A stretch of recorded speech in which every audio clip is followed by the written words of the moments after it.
All right, what is up, everybody? Welcome to another Tuesday Taste Along here on Drums and Drams. And today we've got a couple of, well, the focus is really on one bottle, but I've got a couple of them pulled up here that we're gonna get to. As you can see from the thumbnail, the main focus is going to be, here we go, this Knob Creek 9-year. You can see I've got a little half bottle here, a little 375 milliliter. That way it was a little bit cheaper to pick one of these up. I actually don't have a full-size bottle of this for whatever reason, so we're just going to roll with this tinier version, although it is in the new bottle shape as of the last year or two, so it should be the same stuff. Like, this is not the old bottle design. And I've also pulled out the Knob Creek 12, a little close-up on that as well. So I pulled out the Knob Creek 12, and I'll do a comparison at the end of tonight's 25, 30-minute live stream. Jump off of here by 9 p.m. Eastern. That way we can get to all the other people that are going to be streaming tonight at that time. So that's the game plan. If you guys have a bottle of Knob Creek 9-year small batch, 100 proof, this is not the single barrel reserve, the 120 proof. If you have the 9-year 100 proof small batch, go grab it. Take a minute or two, run to your basement, run to your bar, your shelf, your closet, your shoebox, grab your bottle, and pour it out with me, taste along with me. Let me know what you're smelling and tasting as we go through this. It's going to be kind of an interactive thing. I'm going to check the chat here in just a second, and that's the way we're going to be doing it tonight. All right, so let me say hello to a few folks, then we'll get into it. Quick note, couple things that you see on the review desk. Is it a review desk? Is that what I'm calling it now? First and foremost, Old Forester King Ranch. Just got my hands on this. So this will probably make an appearance this Thursday night on my live stream, 8 p.m. Eastern. We've got that. 2 backbone picks over here. One, which I've already tasted on a live stream, is Matt Porter ADHD Whiskey's pick, Slippin' Jimmy. And the other one that came in today is the Bourbon Junkie's pick. All right, so this is going to be a cool little head-to-head. And I think I'm going to do a video on it, like kind of a versus, between those two channels, and that'll be a lot of fun. And then I've got to call out 2 people. I think I saw at least one of them in the chat tonight, which is, first off, Young Pei Chang for sending me Thomas H. Handy 2022. Oh my God, thank you so much for sending this along. YPC, so generous always with the samples. I really appreciate it. Probably the only BTAC I'll get to taste from 2022, if I'm being honest, at least anytime soon. And Amy Bohm, Old Fitz 19 sample, and Octomore 13.1. She sent in the same package. You could smell the Octomore when you open the box. Anyways, next review video that you guys see will be Old Fitz 19. And then after that, I think might be the backbone head-to-head. Junkies versus ADHD Whiskey. So let me say hello to a few people. I hope you guys all have your Knob Creek 9-year ready to go. I'm going to make my first pour here of that. And I'm going to go ahead and get the 12-year in the glass for the end of live stream comparison. Just go ahead and get it out there. All right. So if you also have the 12-year and you want to do that comparison with me as well, feel free, grab that. Again, these are both the newer editions with the new bottle shape, not the squattier, smoother bottles. I do have that old version of the 12-year, but I didn't think that would be the best comparison for tonight's stream. So that's why we're rolling with this newer edition. So Young Pei Chang is in the house. What is up? Nimrak says, can't wait. Let's drink some Knob Creek and make fun of ADHD Whiskey. I can't make fun of him. He kicked my butt. Last Friday, guys, Matt Porter handily defeated me in a blind tasting competition of the best flight of whiskey I've ever had. Second, maybe only to the flight that Matt Porter sent me a year or two ago. I think a year ago. John Cloud, newest to bourbons, found you from last week's Whiskey Row live stream. John, thank you, man. Cheers to that. I'll have my first sip right now of that knob. Just for you jumping over here. Thank you for giving me a chance. And also, this is why we do these things. Collaborate, bring each other's audiences to each other's channels, especially Whiskey Row, who's got a much larger audience than me. So I got to say thanks to those two. Cheers, man. All right. If you guys are jumping in here, hit that like button on your way in. Roy R., good to see you. And Matt Porter, there he is. ADHD Whiskey. Tom Lynch, it has been a while, my man. Tom, I've got some samples for you, I think, still. If you're still watching, hit me up. Matt loves these taste-alongs. Toshi, there he is. 2009 George T. Stagg. I let Sarah have a little sip of it before I shoot a review video for it. It's not even a review. It's just going to be a hype video. Or it's going to be a silent video of me just going... It was so good. So good. Tom, I agree with you, on this. Knob Creek might be my favorite brand for the money. 9, 12, 15, 18, and picks. I know. It's good stuff. 21090, what is up? Daily, annual, weekly is going to pretend with some old granddad. All right, guys. Sorry, I'm going to skip ahead in the chat. And here we go. Let's get into it. All right, so let's start off. Knob Creek 9-year. What's the mash bill on this? 75, 13, 12, I believe. 75 corn, 13 rye, 12 barley.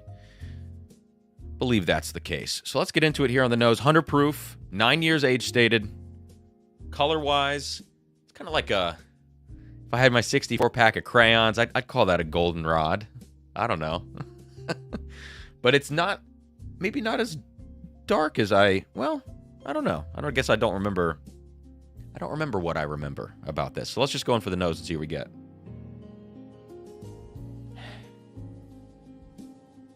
Let me know what you guys are getting in the chat on the nose here. Happy New Year. I see a lot of Happy New Years in the chat. Happy New Year to all you guys.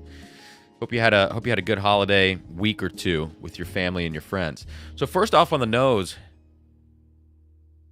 I'm getting a lot of honey. A lot of honey and peanut. I mean, you know, anything coming out of Jim Beam, you're going to get that peanut note. But I've got to say on this Knob Creek 9, it's not overbearing for me. Yeah. Honey and peanuts are like the main two notes. A light caramel, a little bit of like that. You could say baking spice, that kind of generic, lump sum category of things that we talk about. I would go more specific and say this is like that pie crust kind of note. So yeah, light caramel, honey, peanut, pie crust. And there's something, it's going to sound silly, something a little damp about it, a little earthy on this one, kind of like you're walking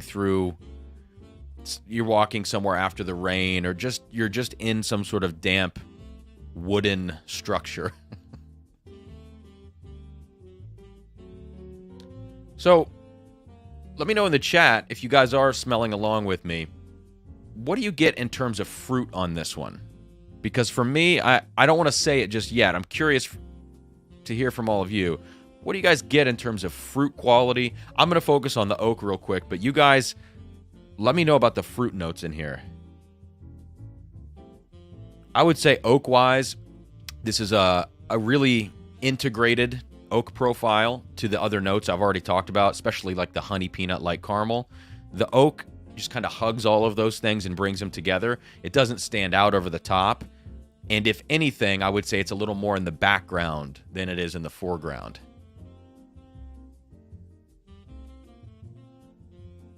A little perfumed, It's aromatic. It's jumping out of the glass. Yeah, Jay, I think I'm with you on this. There's a little bit of a plum thing in the background, but it's definitely not strong for me. It's not a whiskey that's fruit forward. It's really on that baking, what do I call them? Kind of like candy bar, ice cream notes. Like those are the kind of notes you're getting out of this whiskey primarily. And secondary would be, or maybe even tertiary, like in the background would be fruit notes. Yeah, Nemrax, it's like I don't really get a lot of wood either. It feels to me like the wood just envelops everything as opposed to, actually contributing something. A dark, rich strawberry, yeah. So a dark berry kind of is what we're thinking in the background. Nimrax says up here, dark caramel and honey, peanuts, dark chocolate cherry cordial, so kind of in that same realm in the fruit. Yeah, dark, rich strawberry, could be cherry cordial, could be this plum thing. Kind of all lumps together. So I'm going to go in for a sip now, guys. Cheers.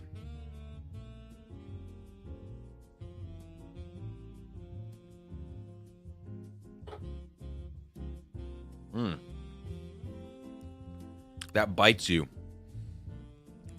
Like, the minute that thing hits the palate and you let it sit for a second, it just hits you with that spice. Yeah. To me, it is like some sort of pie, peanut butter pie, I don't know.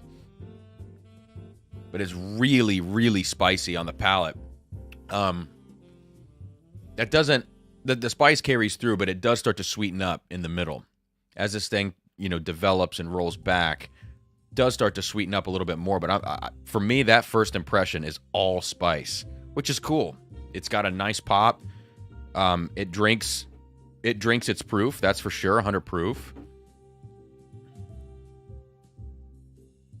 JG says tasting. Young Pei Cheng asks, were you able to catch the 18-year Knob Creek? Yes. I only have like this much left because we put a hurtin' on it. I've been taking that bottle a lot of places, and it's been a great way to introduce people to oak. It has a lot of oak on the 18-year, but what I'm finding is that for new whiskey drinkers or inexperienced whiskey drinkers, it's a friendly and approachable oak, whereas sometimes over-oaked whiskeys can be intimidating. If you give someone an Evan Williams 23, a lot of times they don't like it. And I really like Evan Williams 23, but it seems to me like that Knob 18 is the perfect, like, introductory heavy oak pour for a lot of people. All right, I'm gonna go in for a second sip. First sip, really, really spicy, but now that I'm kind of acclimated, I'll go back in.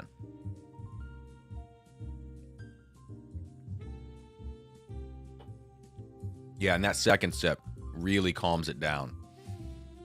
So I didn't have anything on the palate before this stream, so I needed that. I need 2 sips to get used to this thing. On the second sip, to me, it's tending a 20% too much towards the bright end of things. When I say bright, I mean on all fronts, basically.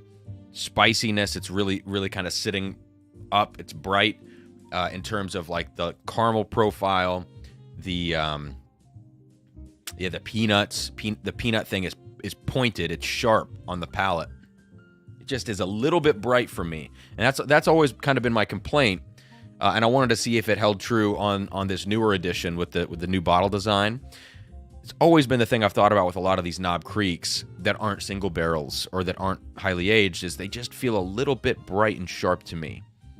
But I will say, like, when you're thinking budget, when you're thinking availability-wise, this really can't be beat as a daily sipper.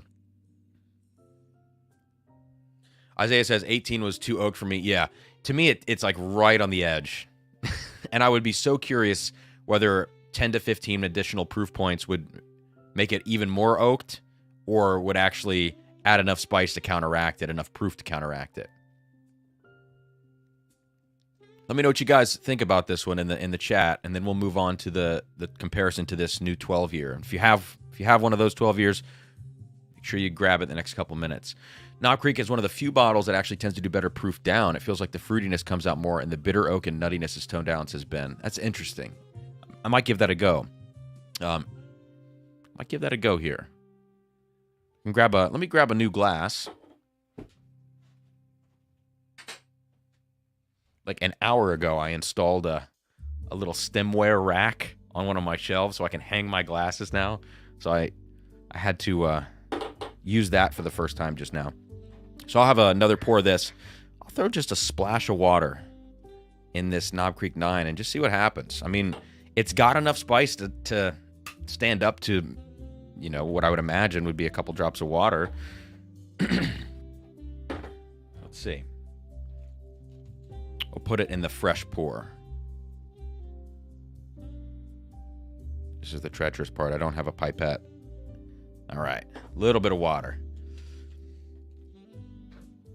So we'll let that sit for just a second. Let me keep checking out what is going on in the chat here. YPC says, I like the oak on the Remus 5. Absolutely. Me too. And Paul, I agree with this, Paul. I'm not the biggest Elijah Craig 18 fan of the oak. Copper Wolf, real quick here, is Evan Williams 23 distillery only release. I do believe so, and I believe they increased the price to like $400, $420, something like that. So to me, a fair price, unfortunately, is up to $500. You know, if you're thinking, like, if you're not at the distillery and you're not getting it there, you're going to have to overpay for it if you want it. That just is the sad reality of the situation. So at that point, it's like, secondary right now, $650 to $700. It's not worth that. But if you had to overpay a little bit over the MSRP, then fine. You know, even at that price, it's tough. It's really good whiskey, but it's a lot to drop on a bottle. Ooh, a specific cinnamon note from Carl, and I don't know it. Saigon cinnamon. I have no idea. Dry roast peanut, oak with a bit of char. All right, so let's check out real quick with just a bit of water in the knob 9-year. Wow. Whoever said that? Ben Bernthal. You're right. A little bit of water and the fruit jumps out of the glass, and it's bright fruit. It's in peach land. Yeah. Peach, apple, pear, brighter fruits, but with that honey note, it really does. It's nice.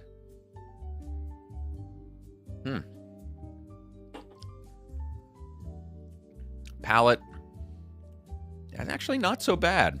Of course, it's proof down, but guys, if you have the opportunity, throw a couple drops of water in your Knob Creek 9-year. I know that might be sacrilegious to a few of you, but that's pretty good. It's pretty good. All right, let's do one more sip of the 9-year, and then I'm going to go to the 12 and do this side-by-side comparison. I can't believe how much I like that with the water in it. Hey, JG. I'll put that on the screen. I won't read it out loud.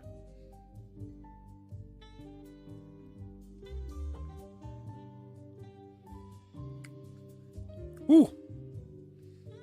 Yeah. So, to me, Knob Creek 9-year, you know, if you had to rate this thing, it's like a solid B whiskey for me. 85. You know, if I had to give it a score, I'd give it like an 85 out of 100. Great value, great availability, couple flaws. It's got enough proof that if you want to play with it, like throwing some water in it, and Nimrax even says that ice does well. So you want to bring that fruitier side out, you can do it. Obviously, it's going to stand up in a cocktail at 100 proof. But if you like peanuts and you like a brighter, sharper profile with some bite to it, then you're going to like it straight out of the bottle. So solid stuff. All right, now let's go over to the Knob Creek 12-year. Let me know in the chat, guys, if you have a Knob 12 that you're sipping on with me right now. And also, for those of you who might be jumping in and out or just now coming in or checking out the replay, thank you for being here. Please hit that like button. Really, really helps. Got 67. We're back to good numbers on the taste-alongs. That makes me feel good. There will not be a Tuesday taste-along next week, but there will be for the week after that, I do believe. So keep an eye out for that. And this Thursday night, 8 p.m. Eastern, we will have a live stream. Not sure what I'll do yet. I feel like doing a blind flight to try to redeem myself after last week's miserable defeat on Friday night. All right, Knob Creek 12 on the nose. Whew. This bottle has a special place, or holds a special place in my heart. And the reason is, when I was first starting to drink American whiskey, well, I guess this is true for really when I started drinking whiskey in general, which was with Scotch. There are certain whiskeys that teach you tasting notes. And I always remember them, right? And the whiskey that taught me to teach the whiskey that taught me to taste leather and oak is Knob Creek 12-year. Now, it was the former bottling in the smaller, smoother bottle. But this is the whiskey that gave me that oak and leather so obviously that I finally understood what that tasted and smelled like when people talked about it in reviews. I'm getting some really nice dark chocolate in here too. Dark chocolate, leather, oak. This one is very much in the dark cherry realm. Like, obviously, there is obvious fruit on the nose, whereas the Knob Creek 9-year, you know, that was really in the background, and it wasn't so clear until you threw water in it. And then when you do throw water in it, it's very bright fruit.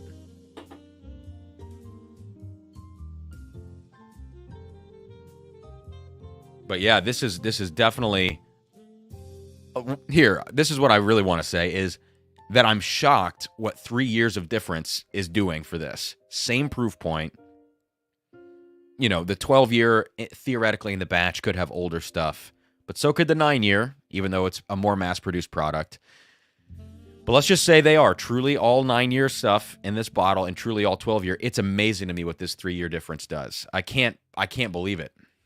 And I would say this, if you guys don't have a Knob 12 and you like some oak on your whiskey, you want to taste at an affordable price what a really nicely oaked bourbon tastes like that still has some bite to it and some zest, you know, like Elijah Craig 18 is kind of dead in the water.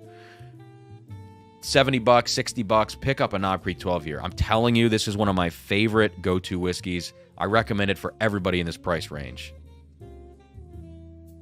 I know this video isn't about the Knob Creek 12, but it's quickly becoming that. Oh my God, I'm going to taste this thing.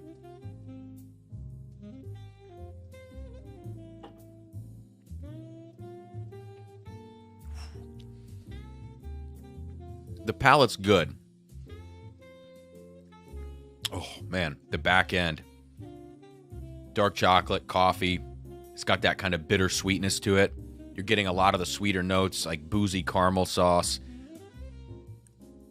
cherry, and then it's being kind of balanced out with this bittersweet dark chocolate and coffee combination. And of course, like the oak here is not just wrapping things up, like I talked about on the 9-year. The oak here is now contributing. It's adding an oaky funkiness and a leather note to this.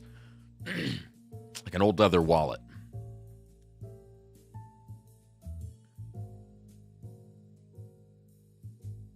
All right, let's see, guys. I'm going to check out the chat real quick because I'm seeing some interesting things pop up, and I'm going to get to them. So let me scroll back just a bit.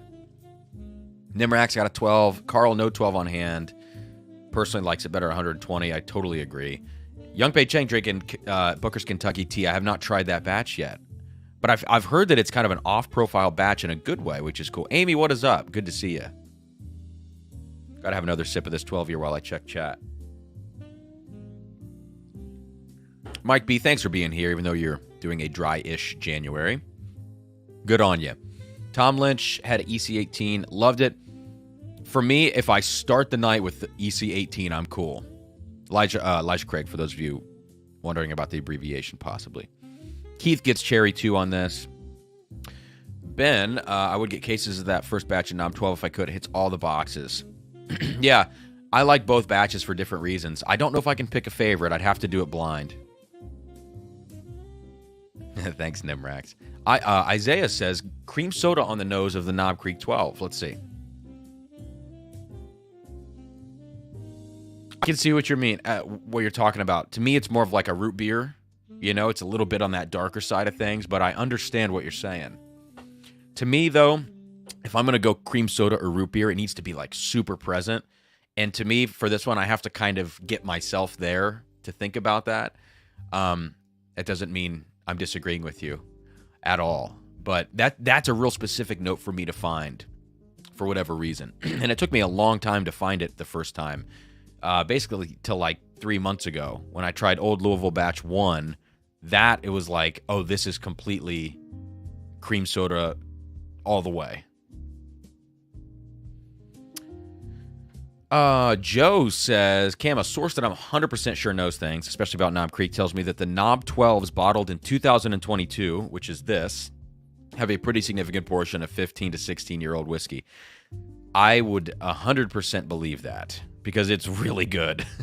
And it reminds me a lot of the 18, the new 18s that came out, as opposed to the 15. It doesn't really remind me of the 15 as much, which is kind of weird, right?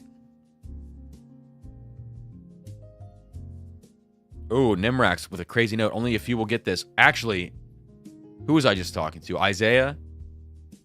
I just smelled this randomly. I wasn't thinking about it, and I got that cream soda. So, all right, man. I'm with you. That's great. Overripe persimmons on a hot summer day. I can't relate, but I'll take your word for it. Keith feels like the oak is a little bitter. I would agree, Keith.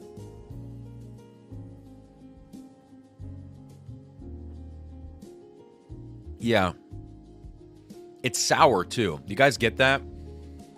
Sometimes I think I've heard Matt Porter say this, and I know personally when I started drinking really oaky bourbon, like when I initially did that back in 2020, I would always think like, wow, when I get a leather note, it's kind of sour when you get that funkiness.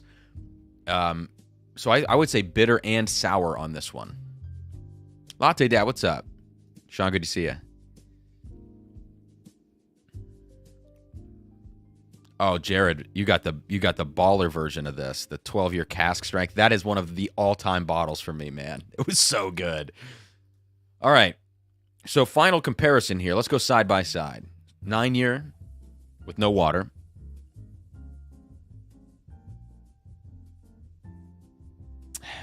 If I didn't know any better, if you told me like this one here is 12 years old.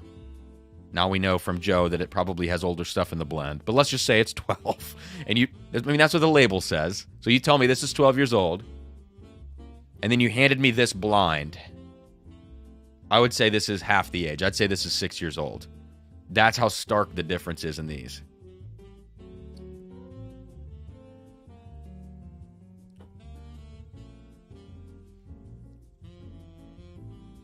That time I got a little bit of a candied plum, candied grape type note on the 9-year, which is very cool. We were kind of talking about that earlier, and now back to the 12 for one last sip. God, it smells so dark. I can't get dark chocolate and coffee off my mind when I smell this next to the 9-year.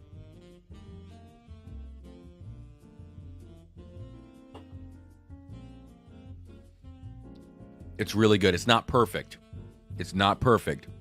But damn good. And probably my recommendation, if you can afford to have a $60, $70 whiskey, either as your daily, and when I say daily, I don't mean you're drinking 5 ounces a day. Then, that's crazy expensive over time. But I just mean like 1 or 2 ounces, Or if you had this in a rotation of a couple bottles. If you can afford it, this is highly, highly recommended. I think even as a gift, as a special bottle, this Knob Creek 12 really does the trick. All right, let me check the chat one last time. And then I'll get out of here and let you guys get on to your other Whiskey Tube escapades this evening. Lots of stuff to check out, I'm sure. And, back to real life this week, I guess, right?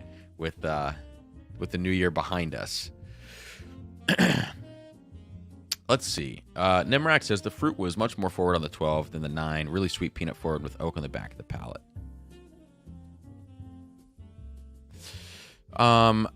Yeah. Yeah, I would agree with all that. Sorry, I zoned out for a second. Marshall, wonder how the Knob Creek 12 compares to a store pick 12-ish years old. I don't know. You would have to take that store pick, proof it down to 100, and check out the comparison, and I've never really had the chance to do that, so. Okay. Keith says, this might be obvious, but I prefer the 15. Actually, to me, Keith, I prefer the 12. I think the 12 has a little bit more life in it. The 15 feels kind of dead in the water. Like, it's just 10, 15% flat for me. And the 18 is just crazy oak and still maybe as flat as the 15, but the oak is so intense and funky and sweet that it kind of makes up for the defects in the whiskey, because you never get to taste Knob Creek at that age. So I'm a sucker for the 12, but if you guys like the 15, it makes sense. It's older whiskey probably, even though the 12 might have some older stuff in the mix. Yeah, 9 for me, Daniel. If I'm being picky, it doesn't seem old enough. But again, it just depends on who you're talking to, their palate, their budget, all those things. Yeah, Tom, I'm telling you, the water on the 9-year, whoever suggested that is a genius.